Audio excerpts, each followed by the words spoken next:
Recording studio Rajgir.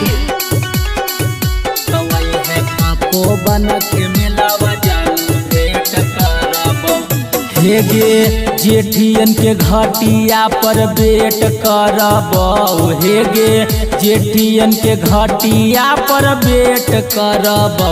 तवई है तपोवन के मेलावा जानू भेंट करबौ, तवई है तपोवन के मेलावा जानू भेंट करबौ।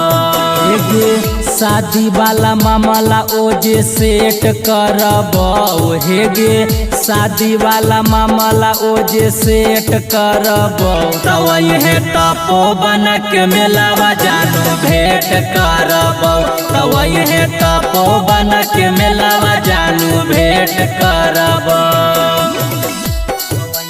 तपोवन के मेलावा जानू भेंट करबौ,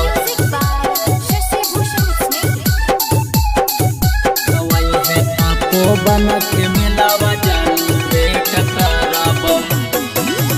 तपोवन के मेला होबै बड़ी प्रसिद्ध गे, घरवा से अहे गे जन करिए के जीद गे। तपोवन के मेला होबै बड़ी प्रसिद्ध गे, घरवा से अहे गे जन करिए के जीद गे।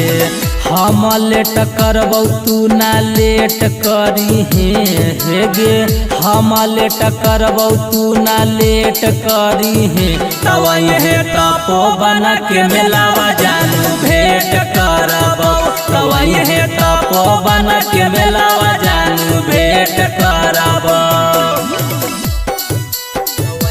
तपोवन के मेलावा जानू भेंट करबौ।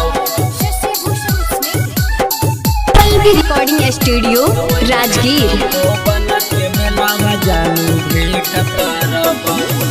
दीदी लगी कीन देबौ झुमका कजरवा, तोरा लगी कीन देबौ सोरा हो सिंगारवा।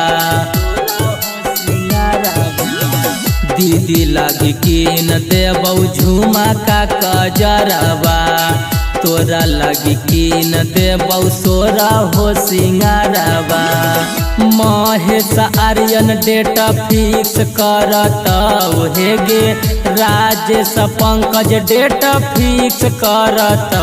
तवई है तपोवन के मेलावा जानू भेंट करबौ, तवई है तपोवन के मेलावा जानू भेंट करबौ।